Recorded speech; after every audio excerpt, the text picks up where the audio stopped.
Akanata Kusuma. Halo. Dan juga ada Felicia F. Halo semua. Halo.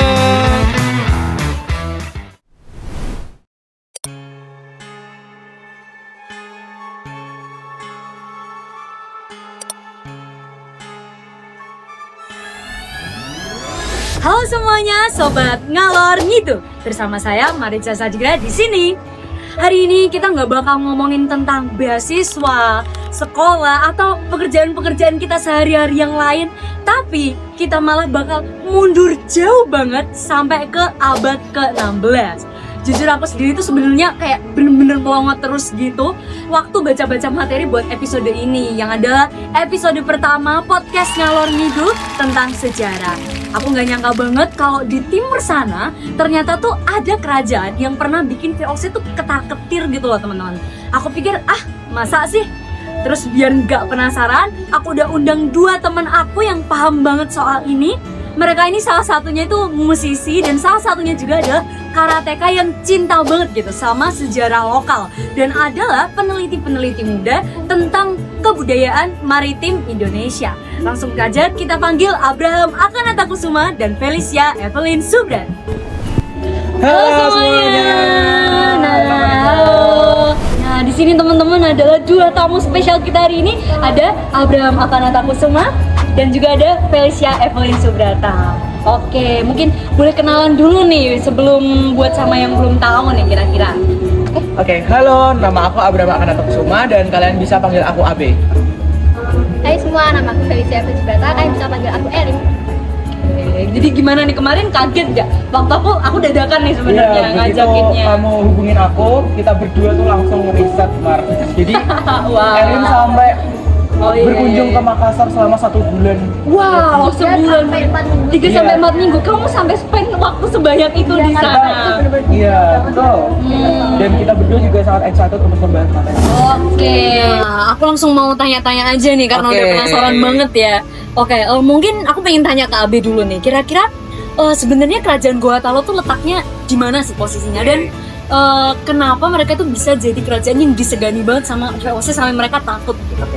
Jadi kita sebenarnya udah belajar ya dari saat SD tentang kerajaan Goa Talo. Iya. Kalau kerajaan Goa Talo itu adalah salah satu kerajaan yang ada di Sulawesi. Nah, Sulawesinya nih bagian mana? Kalau kita buka peta Indonesia sekarang, kerajaan Goa Talo itu letaknya di sekitar kota Makassar sekarang. Jadi tepatnya ada di Sulawesi Selatan, Marica.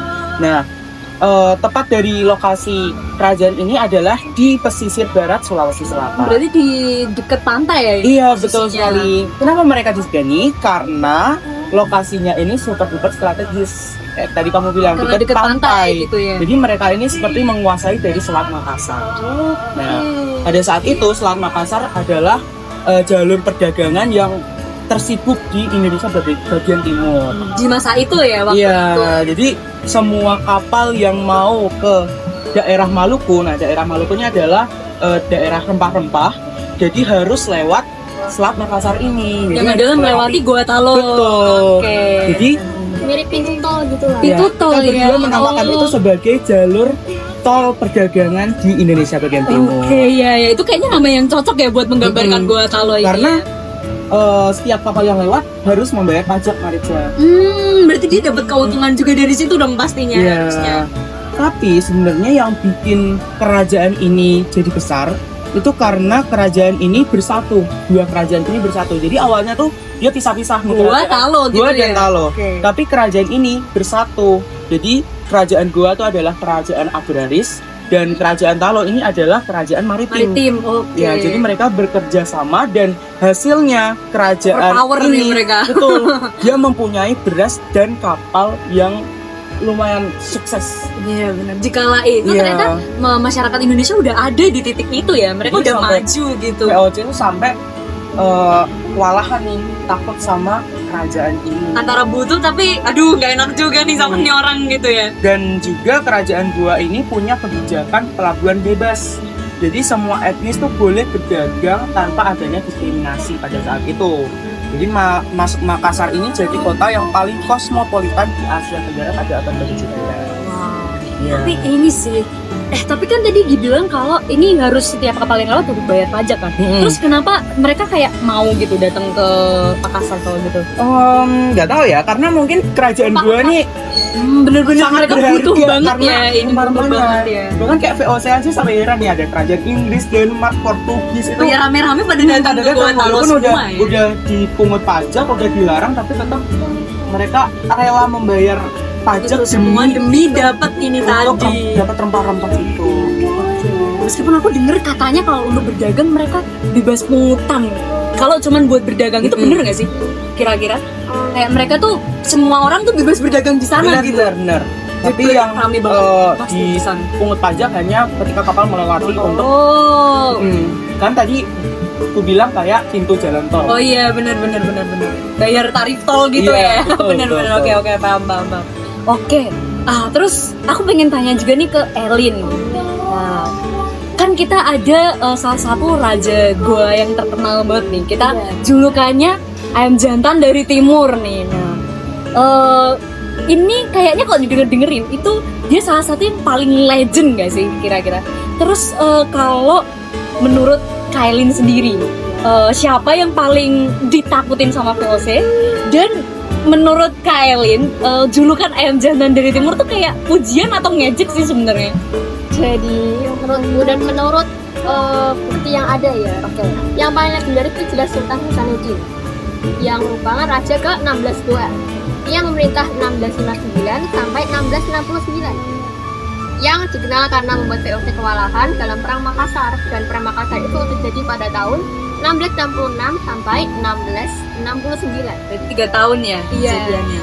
Dan untuk julukan ayam dari timur itu bukan sekedar pujian, tetapi itu karena Hasanuddin sangat berani dan selalu memimpin pasukan di garis depan. Agresif gitu Iya, kayaknya dia ya. berani kayak wow banget gitu. Oke. Betul. Coba menantangnya tuh gede gitu ya. Berbeda dari raja lainnya. Yang kalau raja lain kan biasanya cuma duduk manis gitu Oh, ya, iya, nggak bener, ikut bener. perang. Oh berarti dia bener-bener kayak ikut Maju, join di. ya, Oh pemimpin wow, ya. keren Makanya- gak sih sebenarnya? Keren banget. Jadi VOC tuh takut sama dia. Perlu diapresiasi sih sebenarnya Sultan Hasanuddin ini. Tapi kalau Hasan itu sosok yang rasional sih, karena dia berperang karena VOC dianggap terlalu serakah dan merugikan Goa juga. Dan setelah perjanjian Naya, Goa itu melemah dan Hasanuddin wafat di usia 39 tahun, masih muda banget ya. 29 tahun ya masih muda sih. Iya, masih dalam muda kondisi sih. kecewa dan stres juga karena melihat kerajaannya. High cortisol dia kayaknya kepikiran aduh ini kerajaan gue gimana nih gitu kali ya. Ya. Dan juga selain dia itu ada Sultan Alauddin yang merupakan raja ke-14 yang masuk Islam pada tahun 1605 dan mengubah Goa jadi kesultanan maritim besar. Dia itu juga membangun Masjid Tatanka yang merupakan salah satu masjid tertua di Makassar yang masih digunakan sampai sekarang. Oke. Tapi Sultan Alauddin tuh kayaknya kalau nggak salah denger itu kakeknya Sultan Hasanuddin, bener nggak? Sultan Alauddin, terus ayahnya Sultan Hasanuddin, Iya. terus Sultan Hasanuddin di bawahnya. Iya, Oke. Ini satu keluarga ini legend semua Iya. berarti ini teman-teman ya. Turun Turun-temurun bener.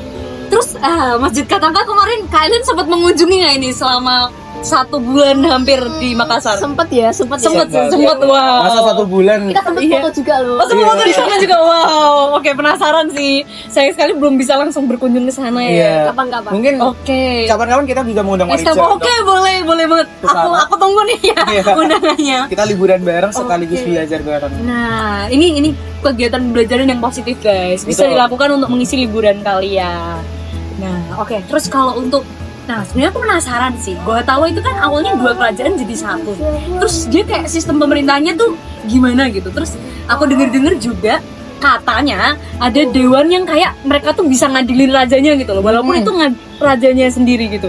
Itu bener Itu nggak? bener banget. Itu Oke. bener banget. Jadi kemarin aku juga sempat mewawancarai salah satu ketinggian di sana. Oh gitu. Dan Wow. ternyata Oke. gua itu punya dewan yang bernama Bate Salapanga. Ingat tuh? Bate Salapanga. Oke, apa itu? Jadi kalau ditranslatein ini dia Ditranslatein. adalah Persekutuan 9. Oke. Jadi anggotanya ini adalah Raja Goa. Kemudian ada Raja Talo, Oke. Dan raja gua ini tadi sebagai ketua ya, yang Raja Talo sebagai wakil ketua. Wakilnya Dan kemudian ada 7 bangsawan senior. 9 orang berarti. Iya. Oke. Fungsinya ini apa Mariza? Ini fungsinya gila banget. Mereka bisa memberhentikan raja kalau dinilai korupsi atau melakukan betul. Jadi abad dulu tuh juga ada DPR. Oke, ya DPR Tapi zaman versi dulu ya. Zaman dulu, betul. Dan agak lebih adil ya sebenarnya daripada yang DPR sekarang ya. Oke. Oke. Nah, Terus kemudian juga- dari sisi sosial, gua ini juga terkenal terbuka dan egaliter. Mereka ini punya kebijakan, yaitu, namanya agak susah. Pangadaklang Talo. Pangadakang Talo. Pangadakang Talo. Talo. Pangadakang Talo. Nanti di spell di sini ya. Iya, di sini. Di sini. Pangadakang Talo. Oke. Jadi Apa itu? artinya setiap orang dari etnis manapun itu berhak untuk mencari nafkah di Makassar. Oke, itu tadi yang kita bahas sebelumnya ya. Jadi makanya di abad ke-17 di Makassar itu kita tuh bisa menemuin orang-orang dari mana aja, dari Portugis, dari Inggris, dari Arab, mungkin dari Cina juga ada. Dan ya masyarakat di daerah Maluku itu sendiri. Kita berarti memang hidup berdampingan Iya, gitu ya satu jadi sama lain. toleransinya kuat banget dulu. Itu sebenarnya nggak kebayang nggak sih kayak jalan ke pasar, lihat orang Belanda gitu duduk-duduk di situ ngopi-ngopi gitu. Dan yang menariknya juga Mariza, gua ini punya mobilitas sosial. Jadi orang biasa itu bisa naik kasta jika berprestasi. Jika berprestasi. di Ini bidang orang biasanya perang. terserah nih, Dagang. boleh nih semua. Terserah. Yang penting berprestasi Oh. di bidang perang ataupun perdagangan. Mau tukang bakso jadi komandan perang bisa. Bisa, Oh, bisa. bisa. Wow, Bisa jadi. oh, kayaknya enak nih hidup di zaman Iya. Gua Talo ya. Wow. Tapi kayak, berarti dia kayak meritokratis banget gak sih sebenarnya? Keren ya. Coba aja kalau zaman sekarang masih bisa diterapkan ya Nah, seperti itu. Ya. Iya. Tapi berarti mereka sebenarnya nggak seketat itu ya sama sistem kasta Iya. kayak di Jawa ya. Benar. Beda sih. Beda. Oke. Tadi juga kebetulan ke-mention nih sama Kak Abe. Boleh naik kasta kalau punya prestasi di perang atau perdagangan. Ngomong soal perdagangan nih, mungkin kalian bisa jawab nih. Ekonomi Gua Talo tuh sebenarnya kayak sehebat apa sih, wow apa sih? Terus katanya kapal-kapal mereka tuh jauh lebih canggih dari VOC dan sampai bisa berlayar ke Australia. Itu kira-kira beneran nggak kalian? Nah, jadi sebelumnya ekonomi gue itu super kuat ya. Kita bisa tahu dari yang tadi dari kapal itu masuk dan pintu tol itu tadi. Iya ya. Mereka punya banyak komoditas, yaitu beras dari Goa, rempah dari Maluku, kayu tanjana dari NTT, emas dari Filipina, sampai teripang dari pantai utara Australia. Nah, teripang ini justru paling mahal karena laris di Cina. Oke. Saya punya khasiat kesehatan dan afrodisia. Wow. Iya. Wow, oke. Harganya bisa jauh lebih tinggi dari cengkeh. Dan Goa menguasai jalurnya karena punya akses laut luas, sesuatu yang VOC itu sulit tandingi pada zaman itu. Makanya dia jadi kayak superpower gitu di perdagangan Iya. itu ya. Mereka kaya raya banget. Berarti mereka juga terima ini dong. Berarti mereka juga terima barang-barang yang impor dari luar negeri untuk diperdagangkan di situ juga. Iya, betul. Bener-bener pinter nyari duit nggak sih Gua Talo Iya. ini? Nah, kalau soal kapal itu Goa punya pinisi dan lanong. Pinisi ini dikenal stabil untuk pelayaran jauh. Sementara lanong itu cepat karena bentuk katamaran. Dan VOC bahkan kesulitan mengejar kapal-kapal ini karena saking cepatnya gitu. Keren. Berarti makanya tuh sebenarnya nggak heran ya kalau VOC udah kalau Gua Talo udah bisa berlayar sampai ke Australia itu. Iya. Itu tanpa kita sadari orang-orang dulu tuh justru keren-keren banget. Dan mereka udah bisa banyak inovasi bahkan di zaman itu ya. Iya. Betul sekali. Nah, terus juga ini ya, kita udah ngomongin ekonominya Gua Talo yang kayak keren banget, wow banget. Terus juga tadi ada perang kayak dari Sultan Hasanuddin yang kayak agresif banget, berani Betul. banget. berani. Nah, aku jadi penasaran nih, gimana sisi kebudayaan di Goa gitu. Kira-kira dia punya aksara sendiri nggak? Terus kabarnya ada epic yang jauh lebih panjang dari Mahabharata. Betul.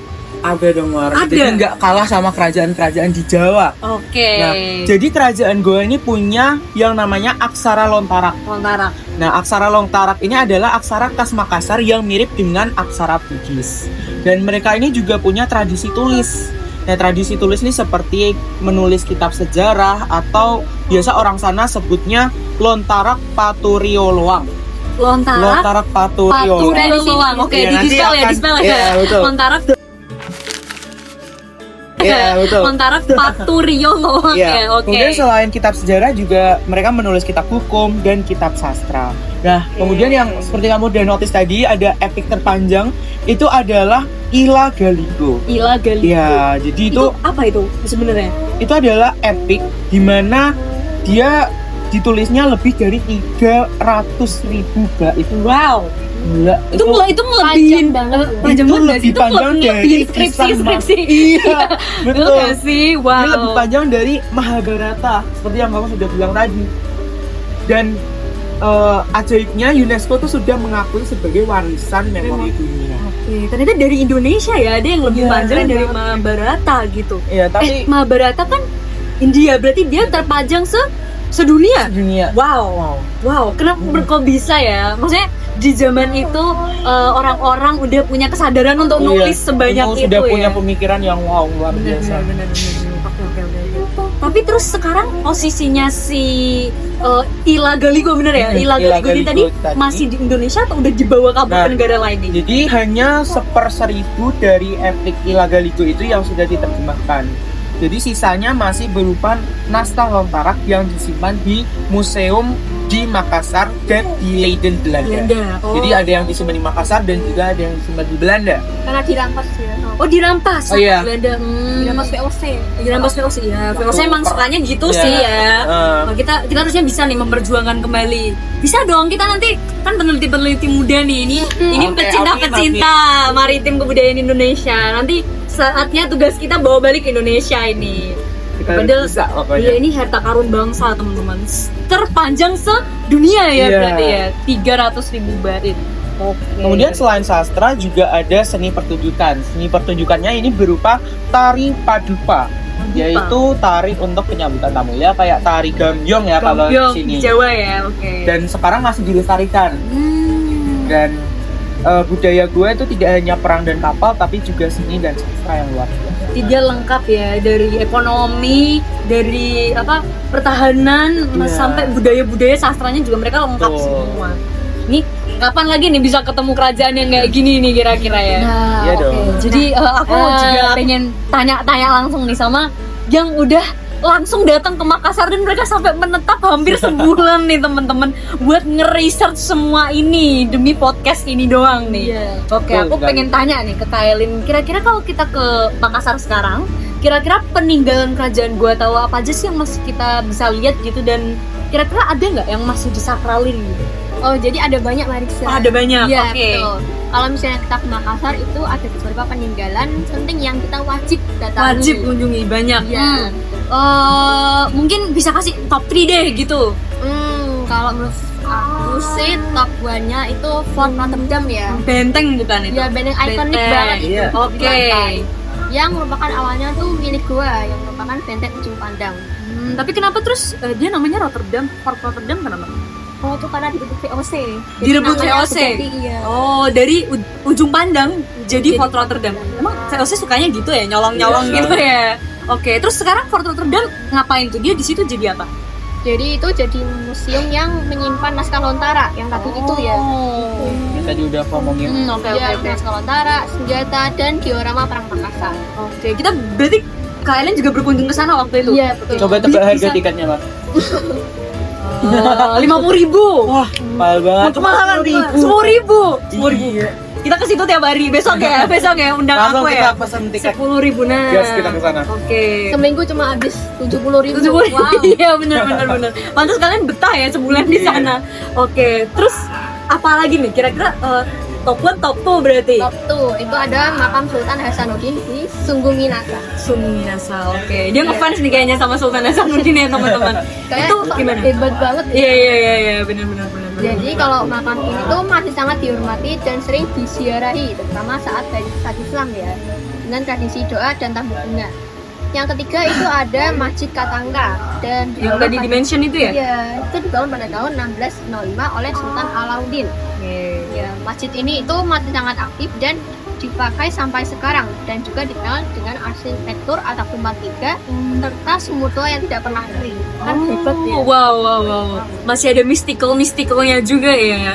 Yes. Oke, terus kira-kira mungkin selain yang top 3 tadi mungkin masih ada lagi nggak kalian? Kira-kira yang boleh dikunjungi gitu di sana? Ada juga benteng Somba Opung. Somba Opu apa itu? Benteng Iya. apa itu?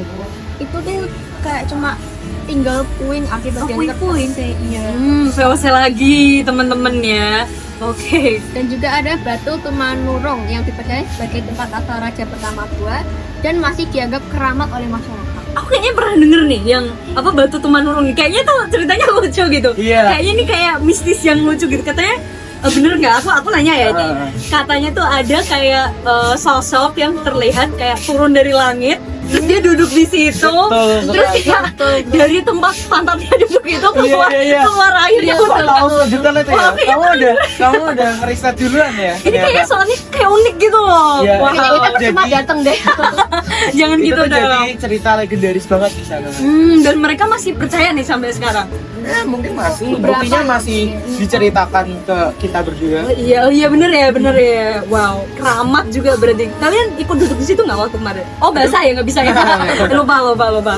Oke, berarti banyak banget ya sebenarnya yang masih bisa kita lihat sisa-sisa dari kerajaan Goa Talo di Makassar. Teman-teman juga kalau mau berkunjung, ayo ikut sama aku besok-besok ya kalau udah punya uang ya. Kita bertiga ya. Oke, oh sama kita Sama bertiga. kita bertiga dong. Oke, kita berkunjung, kita cari-cari, kita ngulik sejarah Indonesia nih. Betul. Terus kalau buat sobat ngalor ngidul nih, kira-kira ada pesan apa nih buat mereka?